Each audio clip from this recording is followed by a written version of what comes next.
નમસ્કાર. બંગાળની ખાડીમાં લો પ્રેશર સિસ્ટમ બની પછી વાવાઝોડું બન્યું અને એની અસર આપણે જોઈ જ છે. પણ હવે તકલીફ એ છે કે અરબ સાગરમાં પણ એક લો પ્રેશર સિસ્ટમ બની રહી છે. હવે અરબી સમુદ્રમાં જ્યારે લો પ્રેશર સિસ્ટમ બને છે તો એની અસર ગુજરાત, મહારાષ્ટ્ર અને બધા જ વિસ્તારોમાં થતી હોય છે. લો પ્રેશર સિસ્ટમ કેમ બની છે, એની અસર શું થવાની છે, બધું જ અંબાલાલ કાકા હવામાન નિષ્ણાંતે સમજાવ્યું છે. પણ એમને એવું પણ કહ્યું છે કે આ લો પ્રેશર સિસ્ટમ એ પ્રી મોન્સૂન પહેલાં એટલે ચોમાસું આવે એ પહેલાં બનતી જ હોય છે, એ વાવાઝોડામાં પરિવર્તિત પણ થઈ શકે છે. તો અંબાલાલ કાકા શું કહે છે તે સાંભળીએ. ચોમાસું પૂર્વે પ્રી મોન્સૂન એક્ટિવિટી થતી હોય છે. હાલમાં પ્રી મોન્સૂન એક્ટિવિટી થવાની શક્યતા રહેશે. તારીખ 26 જૂન સુધીમાં આંધી વંટોળનું પ્રમાણ વધશે. આંધી વંટોળ અને ગાજવીજ સાથે કેટલાક ભાગમાં વરસાદ થવાની શક્યતા રહેશે. દક્ષિણ ગુજરાતના ભાગો અને દક્ષિણ સૌરાષ્ટ્રના કેટલાક ભાગમાં રોહિણી નક્ષત્રનો વરસાદ થવાની શક્યતા રહેશે.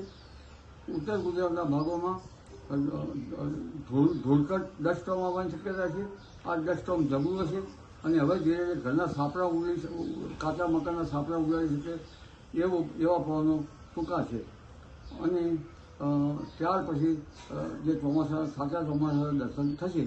પરંતુ આ જે ડસ્ટ સ્ટોર્મ છે એ કચ્છના ભાગોમાં, ઉત્તર સૌરાષ્ટ્રના ભાગોમાં, હળવદ, સુરેન્દ્રનગર, ધાંગધ્રા વગેરે ભાગોમાં, પાટણના ભાગોમાં અને બનાસકાંઠાના ભાગમાં, વાવ, થરાદ વગેરે ભાગોમાં વધારે રહેવાની શક્યતા રહેશે. તારીખ 26 જૂન સુધીમાં રોહિણી નક્ષત્રનો વરસાદ આંધી વંટોળ સાથે દક્ષિણ ગુજરાતના ભાગોમાં, દક્ષિણ સૌરાષ્ટ્રના ભાગોમાં થવાની શક્યતા રહેશે. અને આ ડસ્ટ સ્ટોર્મ જબરું હશે. ઘરના કે કાચા મકાનના સાપડા ઉડી શકાય તેવું આ ધૂળકટનું દબાણ, જે ધૂળકટ અને પવનની ઘૂમરીઓ જોર પકડશે. પરંતુ ચોમાસા પૂર્વે આવી ગતિવિધિ થતી હોય છે. પ્રાચીન વરસાદના જ્ઞાન પ્રમાણે જોવા જઈએ તો ઘણી આંધીઓ પછી ચોમાસું વરસાદ આવતો હોય છે. એટલે અત્યારે જે ક્રિયા બની રહી છે ડસ્ટ સ્ટોર્મની અને વિન્ડ ગસ્ટની એ બરાબર છે. તારીખ રોહિણી નક્ષત્રનો વરસાદ જ્યાં જ્યાં થતો હોય છે ત્યાં ફરી પુનઃ વરસાદ થતો હોય છે એવું મનાય છે. પરંતુ આ વખતે પ્રાચીન વરસાદ વિજ્ઞાન તેમજ અર્વાચીન વિજ્ઞાન પ્રમાણે જોવા જઈએ તો પશ્ચિમ હિન્દ મહાસાગર ગરમ રહેશે. આથી અરબ સાગર અને બંગાળ ઉપસાગરમાં લો પ્રેશર બનવાની શક્યતા રહેશે. 8મી જૂન આસપાસ બંગાળ ઉપસાગરમાં પણ લો પ્રેશર બનશે અને ચોમાસાની ગતિવિધિ જોર પકડશે. 8મી 14મી જૂન પછી અરબ સાગરમાં પણ વેલમાર્ક લો પ્રેશર બને, કદાચ વાવાઝોડું બનવાની શક્યતા રહી શકે. જેના કારણે પણ સારો વરસાદ આવવાની શક્યતા રહેશે. હમણાં ચોમાસું કેરળ કાંઠે પહોંચી ગયું છે અને દક્ષિણ ભારતમાં ભારે વરસાદ લાવી શકે તેમ છે. તેમજ દક્ષિણ ઉપસાગરમાં પણ ઊંચા મોજા ઉછળશે. અરબી સમુદ્રમાં પણ કરંટ જોવા મળશે અને ઊંચા મોજા ઉછળશે.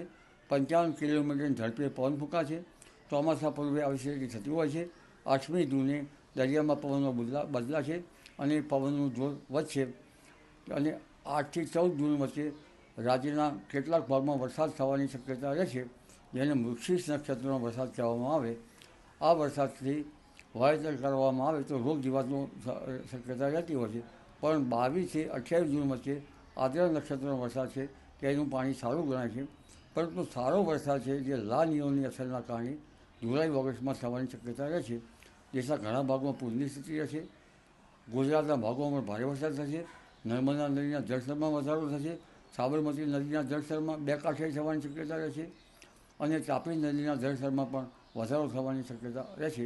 એટલે હવે પ્રી મોન્સૂન એક્ટિવિટી સાથે ચોમાસું નજીકમાં છે અને આ ચોમાસું ધીરે ધીરે 10 થી 12 જૂનમાં મુંબઈ મહારાષ્ટ્રના ભાગોમાં થઈને 15 જૂન સુધીમાં દક્ષિણ સૌરાષ્ટ્રના ભાગોમાં અને 30 જૂન સુધીમાં ગુજરાતના ઘણા ભાગોને સાંકળી લઈ અને રાજસ્થાનના ભાગો સુધી જઈ શકે છે. હમણાં જે જબરદસ્ત ગરમી ઉત્તર ભારતમાં પડી રહી છે તેમાં 2 દિવસમાં ક્યાંક ભાગમાં વરસાદ થતાં પશ્ચિમી વિક્ષોભની અસર, અરબ સાગરનો ભેદ અને બંગાળ ઉપસાગરના સંયુક્ત બળના કારણે ઉત્તર ભારતમાં વરસાદ થતાં તેમાં પણ ગરમીમાં ઘટાડો થઈ શકે છે. અને હવે ધીરે ધીરે ઉત્તર ભારત સહિત રાજ્યના ભાગોમાં હવામાનમાં પલટાય અને ચોમાસું ગતિવિધિને જોર મળશે.